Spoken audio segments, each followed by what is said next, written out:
Bumalik sa dating gawi si Monica, maliban sa paggiliw niya noon sa pagdalo ng iba't ibang party. Ginagawa lang naman niya iyon noon bilang pagrerebelde sa ina. Sa pagpipinta na lang niya ay binuhos ang oras para malibang at hindi na masyadong isipin si Brian. Simula na makauwi siya 3 days ago ay hindi pa rin tumatawag ang binata. Kaya nawala na siya ng pag-asang totohanan nga nito ang pangakong dadalawin siya sa bahay. Excited pa naman sana siyang sabihin dito nakakalakad na siyang muli kahit paunti-unti lang. Hindi pa masyadong malakas ang mga tuhod niya. Malungkot na naman ang alaga namin. Puna ni Edson sa kanya matapos nilang kumain ng umagang iyon. Namimiss ko na talaga si Brian, Eds. Nakalimutan na yata niya ang pangako niyang dadalawin ako rito sa bahay. Malungkot niyang sumbong. Mahal ka nun kaya hindi ka na makakalimutan yon. Baka kinadena yun ng loko-loka niyang nobya kaya hindi nakakatakas. Eksaheradong tugon nito. You shouldn't feel bad, sister. Isipin mo na lang na pagsubok lang to sa inyo ni Doc. Basta, kung akong tatanungin, in love sa'yo si Doc Brian. At alam ko rin gagawa siya ng paraan para makawala sa kuko ng agila. Ay, charinga. Pakwela pa ni Edson. Natawa siya sa sinabi nito. Kung minsan, gusto na niya tuloy maniwala na mahal nga siya ni Brian dahil sa mga pinagsasabi ni Edson. Naramdaman din naman niya ang kakaibang damdaming lumukob sa kanilang dalawa noong magyakap sila sa loob ng cubicle ng ER. Pero maliban sa marinig niya mula sa bibig mismo ni Brian, ang mga katagang hinihintay ay hindi siya masyadong aasa. Sa studio lang ako, Eds ha. Pagkuwan ay paalam niya bago tumayo at tinungo ang studio niya kung saan siya nagpipinta. Engross na siya sa pagpipinta ng kanyang alagang pusa na bigay ni Brian noong isang taon nang marinig niyang may pumasok sa pinto ng studio niya. Huwag kang malikot, Jessa, kausap niya sa alagang pusa. Ilagay niyo na lang po sa mesa ang pagkain, Aling Cecil. Utos niya sa pag-aakalang ang katulong nga ang pumasok. Ni hindi na siya nag-abalang lingunin ito. Narinig niya ang palapit na yabaga, pero hindi pa rin siya lumingon. Malapit na niyang matapos ang ginagawa, kaya ayaw niyang malingat ang atensyon kahit saglit. I said be still, Jessa. Kausap niya ulit ang alagang pusa niya. You really have the hands of an artist, Nika. Your work is amazing. Anang nang panauhin niya. Biglang lipad ang paningin niya sa pinanggalingan ng boses. God knew how much he missed that baritone voice. Nandito ka? Matamis ng ngiti ang pinakawala ni Brian. Kaya halos hindi makahinga ang dalaga ng ilang segundo. Sabi ko naman sa'yo, di ba? Bibisit ako sa'yo. Hindi mapuknat ang ngiting nakapagkit sa labi nito. Saglit na pinasadahan niya ng tingin ang kabuuan ng binata bago ibinalik ang tingin sa ginagawa. Baka kasi mabasa ni Brian sa kanyang mga mata ang lihim niyang nararamdaman para dito. I brought you something for lunch, Nika. Gusto ko sanang sabay tayo mag-lunch ngayon. Ha? Eh, baka hanapin ka ni Chrissy. Nag-aalalang sabi niya nang maalala ang nobya nito. Nasa Cebu siya ngayon. May convention siyang pinuntahan. Kaya huwag kang mag-alala. I have instructed para already. Kaya siya na ang bahala sakali tumawag si Chrissy sa klinik. Natahimik siya. Pakaramdam niya ay para siyang mistress nito na itinatago sa asawa. Gusto tuloy niyang maiyak Dahil hindi pa nga malinaw sa kanya kung saan papunta ang pagiging magkaibigan nila, hindi pa siya mapuntahan nito kagaya ng dati. Oh, bakit natahimik ka? Hindi ka ba masaya na dinalaw kita? Anang ng binata. Sabay hila sa kanya paharap dito. Ah, I am, of course. I'm happy. Mabilis niyang tugon para hindi ito manghinala sa struggle na nararamdaman niya ngayon. Pilit niyang pinasisigla ang boses, pero hindi naman siya makatingin ng diretso sa binata. Kilala kita, Nika. Hindi umabot sa mga mata mo ang ngiti mo. Salungat agad ni Brian. Look at me, sweetheart. Inangat nito ang mukha niya mula sa pagkakayo ko. I'm not a mind reader, so I really don't know what's on your mind. Pero sana, tama ako sa iniisip ko na pareho tayo na nararamdaman sa isa't isa. Wala itong kukurap-kurap habang nakatingin sa kanya mga mata. Hindi na maintindihan ni Monica ang mga pinagsasabi nito. Masyado siyang distracted sa eratikong tibok ng puso niya. Baka nga dinig na rin ni Brian iyon dahil sa maliit na espasyo na lang ang nakapagitan sa kanila. Kung kaya ko lang hilahin ang tali para makasama ka, ginawa ko na, Monica. Hindi lang talaga ako makakalas ng ganun kadali kay Carsilda. Pero alam ng Diyos kung gaano kita gustong makasama. At para sabihin sa'yo kung ano itong nararamdaman ko. Pero ang lahat ng iyon ay torture sa akin. Abot kamay lang sana kita. Pero hindi ko magawa kahit lapitan ka man lang. Pagtatapat nito. Brian, gumaralgal ang boss niya sa tindi ng emosyon na gahari sa kanila. I love you so much, Monica. Hindi lang simpleng damdamin para sa isang kaibigan ang nararamdaman ko ngayon para sa'yo. Hindi siya makapagsalita. Lumakas yata lalo ang tibok ng puso niya. I love you so much, sweetheart. Ngayon ko lang nararamdaman to sa buong buhay ko. Sabi pa ni Brian bago siya niyakap ng mahigpit. Gumanti rin siya ng yakap dito. I love you too, Brian. Mahinang tugon niya, pero sapat na para marinig ng lalaki. Bigla itong kumalas sa pagkakayakap sa kanya at masuyo siyang tinitigan. You really meant that? Nahihiyang tumango siya bilang tugon sa tanong nito. Hindi mo alam kung gaano mo ako pinasaya, Monica. Mula noon hanggang ngayon. Muli siya nitong niyakap ng mahigpit. Pagkatapos ay bahagya siyang iniangat mula sa sahig at iniikot-ikot sa ere. Naiyak na siyang tuluyan, dala ng magical moment na iyon. Akalain ba niyang totoo pala ang sabi ni Edson na mahal siya ni Brian? Sino mag-aakalang mauwi sila sa pagiging magkasintahan ng kanyang best friend? Umiiyak ka. Bakit? Puna ng lalaki nang ibaba siya nito at iharap ulit. Tears of joy. Nakangiti niyang sabi. Masuyong tinuyo nito ang luha niya sa pamamagitan ng hinlalaki nito. Hinalikan din nito ang pinagdaanan ng luha sa kanyang pisngi. Inabot ng dalawang kamay niya ang mukha nito at ikinulong niya iyon.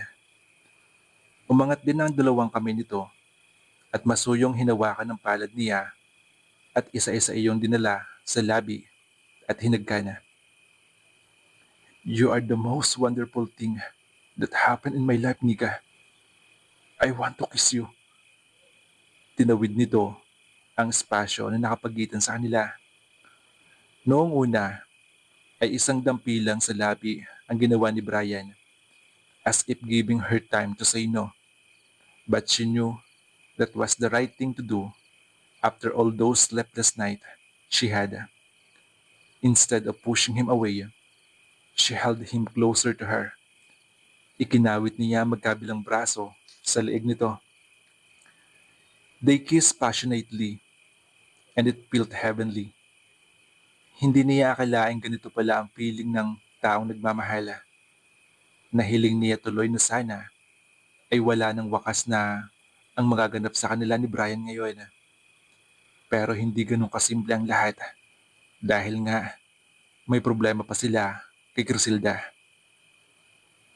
I'm starving, sweetheart. Anito, na magkaroon ng pagitan ng mga labi nila. Natawa siya. Alam niyang paraan lang nito iyon para i-distract ang sariling emosyon. Sige na nga, kain na nga tayo. Masayang tanghalian na pinagsaluhan nila. Hindi bumanggit na kahit ano si Brian na makasisira sa maganda at masayang atmosphere between them. As usual, animated ito nagkwento tungkol sa mga nangyari sa mga nakalipas na buwan na hindi sila nagkikita. Maybe it's time for you to leave now, Brian. Baka namuti na sa kakahintay mga pasyente mo. Paalala niya sa binata nang mapasulyap siya sa wall clock ng studio. Mag-aalas-dos na ng hapon. Napatingin ang binata sa rilong pambisig nito. Okay, I have to go, sweetheart. I'll see you later tonight. So, be ready by 7 ha. Susunduin kita rito. And kakain tayo sa labas. Anito, bago tumayo. Okay, see you tonight, my love. Paalam nito bago siya kinintala na ng pahapyaw na halik sa labi. Piningot pa nito ang tungki ng ilong niya, tulad ng ginagawa nito noong mga bata pa sila. Hinatid niya hanggang sa pinto ng studio ang binata. At bago ito umalis, ay hinalikan na naman siya ng pahapyaw sa labi. Aktong tatalikod na ito nang humarap sa kanya. Can I kiss you again, sweetheart? Pilyong paalam nito. Napatawa siya. Malilate ka na. Baka pagalitan pa ako ng mga pasyent. Hindi na niya natapos ang sasabihin sana dahil naglanding na sa labi niya ang bibig ng binata. He kissed her passionately again. That's how I shut my woman's mouth. Pilyong saad nito bago tuluyang umalis. Iiling-iling na lang si Monica habang pumapasok pabalik ng kanyang studio. She couldn't resist touching her lips na kung ilang beses nahalikan ni Brian kanina. Inspirado tuloy siyang bumalik sa pagpipinta. She had never been this happy. Feeling niya tuloy, kayang-kaya na yan lagpasan ng mga darating pang pagsubok sa buhay nila ni Brian. Alam niyang sweet na tao ang binata, pero hindi pa niya ma-imagine na sariling being in a relationship with him. Now she was starting to know kung gaano ito kalambing bilang nobyo. Everything seemed so exciting for her, lalo na ngayon at hindi na sila basta-basta mag-best friend na lang. Nangangarap tuloy siya ng gising kung ano magiging kalabasan ng unang dinner date nila bilang magkasintahan. Hindi siya magkanduduto sa pagpapaganda. Panay tukso nga ang inabot niya mula sa ina dahil para raw siyang hilong talilong habang namimili ng isusuot. Sinabihan pa siya ni Lela na tanungin si Brian kung ano dapat na isuot para hindi siya mahirapan sa pagpili ng isusuot. Kinagabihan, para sa iyo, sweetheart. Nakangiting sabi ni Brian, sabay abot sa kanya ng dala nitong punpon ng mga roses. Salamat, nakangiting tura ni Monica. So paano, tara na? Tumangulang siya. Mami, aalis na po kami. Baling niya sa ina. O siya, sige na, ingat. Ingat sa pagmamaneho, Brian, ha? Ani ni Lela. Opo, tita. Matapos magpaalam, ay umalis na sina Monica at Brian. Sakay ng bagong-bago nitong Ferrari sports car. Dinala siya ng nobyo sa isa sa mga chain of restaurant ng pamilya Legaspi na minamanage ng ama ng binata. Isa iyon sa pinakasikat at pinakaromantikong restaurant sa buong Kamaynilaan. Naunang bumaba si Brian para mapagbuksan siya ng pinto. Yumukod pa ito nang iabot sa kanya ang kamay nito para alalayan siyang bumaba. Inilalayan siya nito hanggang sa loob ng restaurant. Akala niya naroon ang nakasareserbang mesa para sa kanila. Ganun na lang ang gulat niya nang umakyat sila hanggang sa rooftop. This is the most romantic place here. Bulong nito. The place was nicely decorated with different kinds of flowers. May nakalatag pang red carpet sa dinadaanan nila na may nakasabog na mga petals na pink at red roses. Pagpasok nila roon, may mga musikerong pang tumutugtog ng lumang love songs. Napakaganda, anas niya sa nobyo. Matamis ng ngiti ay ginanti ni Brian bago siya iginaya pa upo sa mesang nakakalaan para sa kanila. Pagkatapos ay sinerve na ang dinner nila. Pulos paborito niya ang nakahain, kaya hindi napigilan ang dalagang kumain ng marami. Everything was so perfect. The venue, the food, and even the music. Nahiling tuloy ni Monica na sana ay wala ng hadlang sa pagmamahalan nila ng binata. Thank you, sweetheart. Aniya, matapos silang kumain. Sumasayaw na sila noon sa salo ng malamyos sa musikang tinutugtog ng mga musikerong naroon. Ako ang dapat magpasalamat sa iyo for making me the happiest man today, sweetheart. This feeling I have for you is dwelling in me for 6 months now. And I have no idea how to handle the situation, especially with Griselda's personality disorders. Parang tuloy ako nababaliw sa pangungulila sa iyo. Gusto kitang makausap, makita. I wanted to embrace and kiss you. Pero hindi ko magawa. Oh God. Mahabang pahayag ni Brian bago hinapit ang nobya palapit sa kanya. Ako rin naman eh. Para rin ako mababaliw sa pangungulila sa iyo. I didn't expect this to happen dahil nga kay Criselda. I even doubted na mauwi tayo sa ganito. Because I have no idea what you really feel for me. Baka ako, pagtingin kaibigan o bunsong kapatid lang ang turing mo sa akin. Gustuhin ko mong sabihin sa'yo, Nika, ang tunay kong damdamin. Hindi ko magawa. Dahil nga palagi nila nakadikit sa akin si Chrissy. Nang malaman ko nga na pupunta siya ng Cebu ngayon, naisip agad kita. I never expected this to happen today. They danced all night long, as if it was their last night together. Bukas o makalawa, ay uuwi na si Criselda from Cebu. Kaya malamang hindi na naman sila magkita. Tiyak, matututok muli ang buong panahon ng binata sa may sakit na nobya. Lalo na't sumasa ilalim pa ito ng therapy. Iyon ang masakit sa relasyon nila dahil hindi makalaya si Brian sa obligasyon nito kay Criselda hanggat hindi pa magaling ang huli. Pero kahit na ganoon, ay naniniwala si Monica na malalagpasin din nila ang pagsubok na ito. Inspirado yata siya sa love story ng inang si Lela at ni Daddy Francis. Lumipas ang isang araw. Umuwi na si Criselda mula Cebu, kaya nag-text ang lalaki sa kanya na hindi siya madadalaw nito ngayong araw.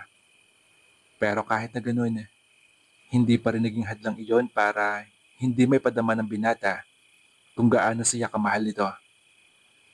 Kakagising pa lang niya kinaumagahan nang ihatid ng isang katulong sa kwarto niya ang isang punpun ng tulips na may kasamang isang kahon ng homemade cookies na hugis puso. Hindi pa nakontento ang binata. Tumawag pa ito sa kanya bandang tanghalian para mangumusta. Hindi naman masyadong nagtagal ang tawag nito, pero ang isipin na naisip siya nito ay nakakataba at nakakantig ng puso. Masaya na siya kahit gano'n na. Abala naman siya sa mural paintings niya buong araw, kaya hindi niya gaano iniisip ang problema nila magkasintahan. Maganda ang disposisyon niya ng araw na iyon, kaya kahit gabi-gabi na ay nagpipinta pa rin siya. Hindi nga siya gaanong kumain ng hapunan dahil excited siyang matapos ang ginagawa. Tinukso pa siya ng ina niya na baka magmukha na siyang ermitanyo dahil sa pagkukulong niya sa studio.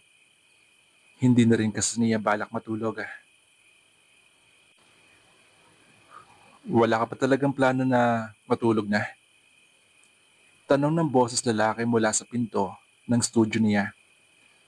Napahinto siya sa ginagawa at automatikong napadako ang paningin sa pintuan na.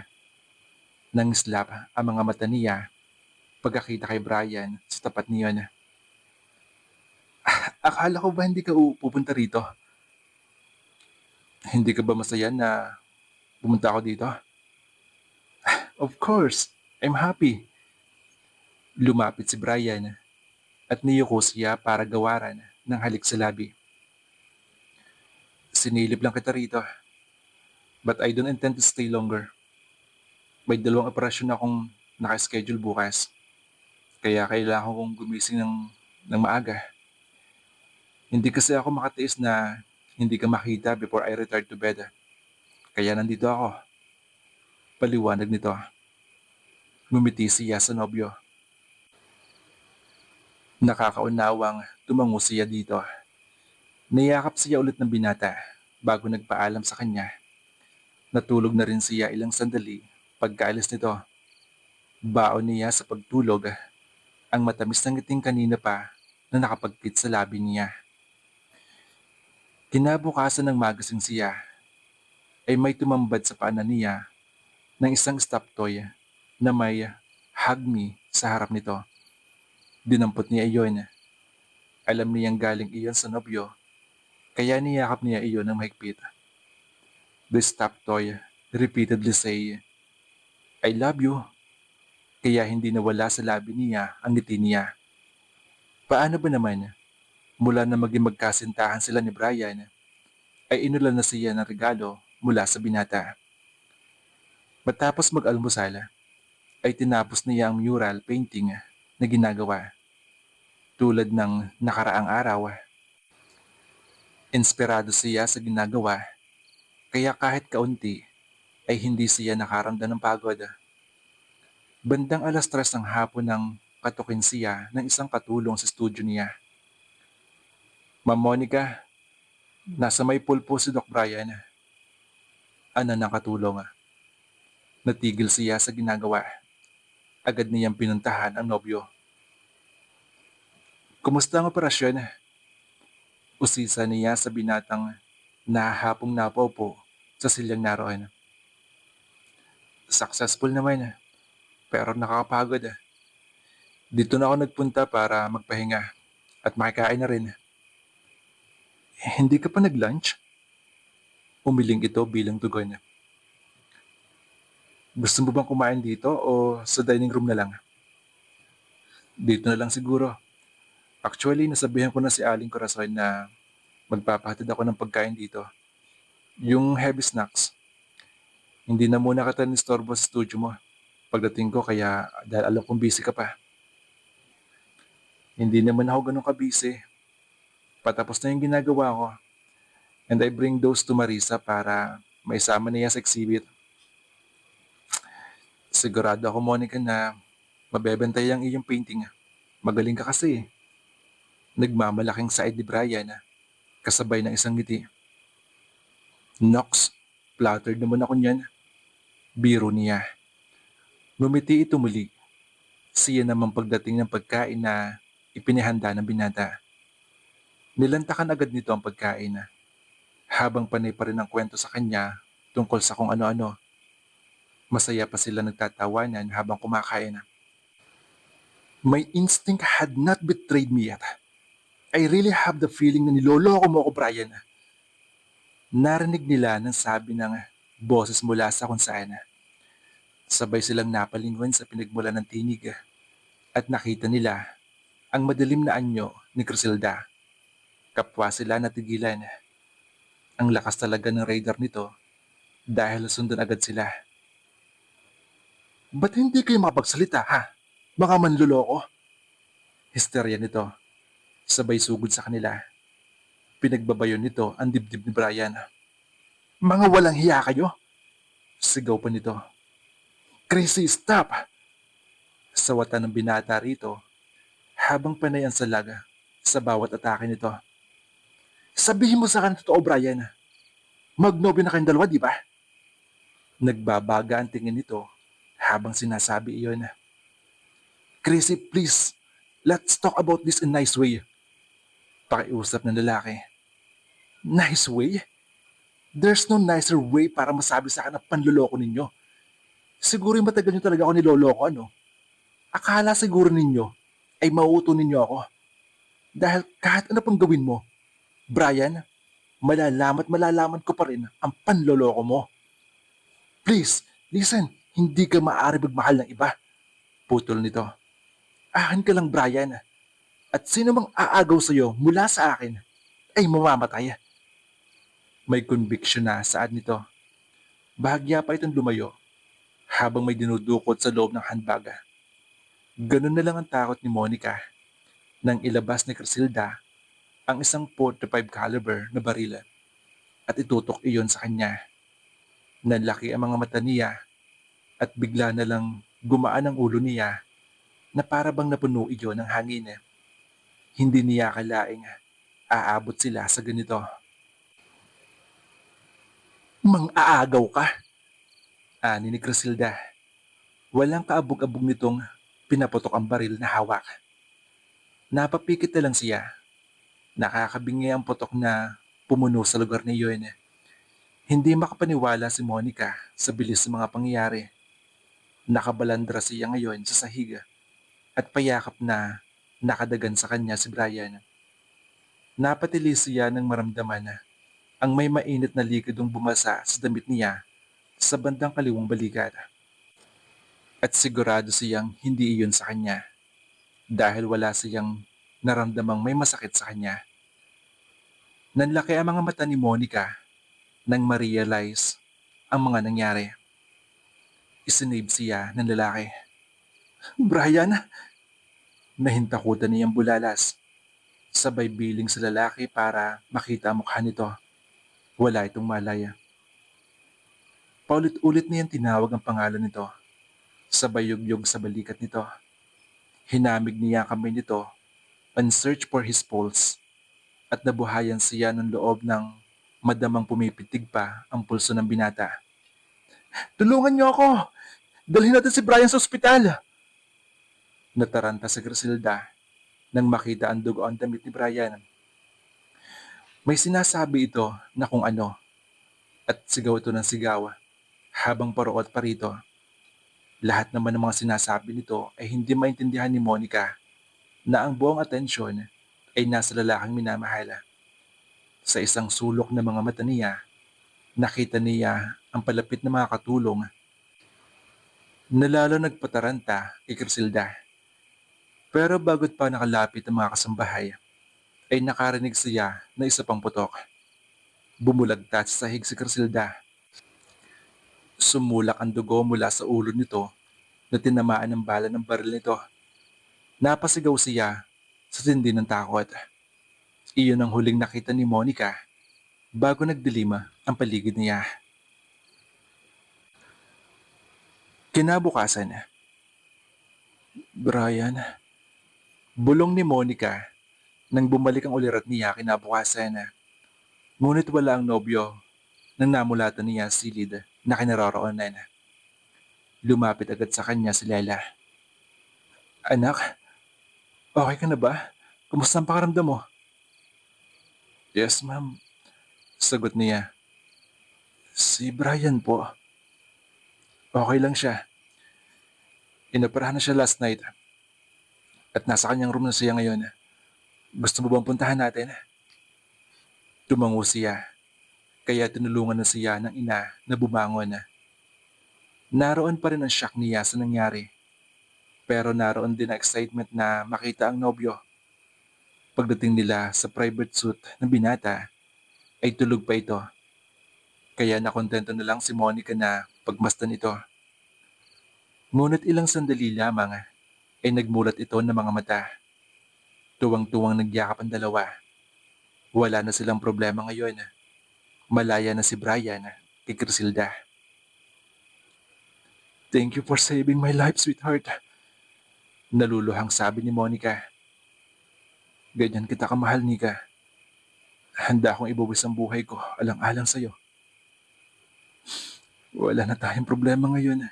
Kaya lang, I'm not happy kasi kailangan pong matay ni Crisilda para makalaya ka sa kanya." Tumango si Brian bilang pagsang-ayon sa sinabi ng nobya. "Ipag-pray na lang natin ang kaluluwa niya, sweetheart. May she rest in peace." Inabot nito ang kamay sa nobya. Sabay silang napayuko ng ulo habang magkahugpong ang mga kamay. Nagdasal sila ng taimtim para sa kaluluwa ni Crisilda. Naging malagim man ang naging wakas ng buhay nito, nagpapasalamat pa rin sila dahil sa wakas ay mabibigyan na rin sila ng pagkakataon na ipadama sa isa't isa ang pagmamahal na matagal na itinatago noon. Wala nang hadlang pa sa pagmamahalan nila. Lumipas ang 3 taon. "Oh James, anak, dahan-dahan lang," sabi ni Brian sa anak habang sinusundan ito na papunta sa dalampasigan. Nakita na niyang yumuko ang bata at may kinuha ito na kung ano sa dalampasigan. At nang maabutan niyang bata, ay nakita niyang hawak-hawak nito ang isang shells at ibinigay iyon sa kanya. "Daddy, tingnan mo oh, ang ganda," sabi ng bata. Kinuha niya ang shells bago binuhat ang bata at tinungo nila ang cottage. Naroon si Monica habang naghahanda ng pagkain nila. "Anak, kapag malaki ka na, mamahalin mo ang babae makikilala mo ha. Katulad ng pagmamahal na ginawa ko sa mami mo." Alam ni Brian na hindi pa masyadong naiintindihan ni James ang mga sinasabi niya. Pero meron sa puso niya na gusto niyang sabihin sa bata. At para paglaki nito, ay mamahalin din siya ng babaeng makikilala nito. "Daddy, bakit kailangan kong magmahal ng babae?" Tanong ng bata. Napangiti na lamang si Brian sa tanong ng anak. "Dahil paglaki mo, kailangan mong makakita at magmahal ng isang babae para magkaroon kayo ng baby na katulad mo at magkaroon ka ng pamilya na katulad natin ng mama mo." "Ah, ganun po ba?" Tila naiintindihan ni James ang sinabi ng ama. "Brian, halina kayo dito. Nakahanda na ang pagkain." Tinig iyon ni Monica na nasa pintuan habang kumakaway sa kanila.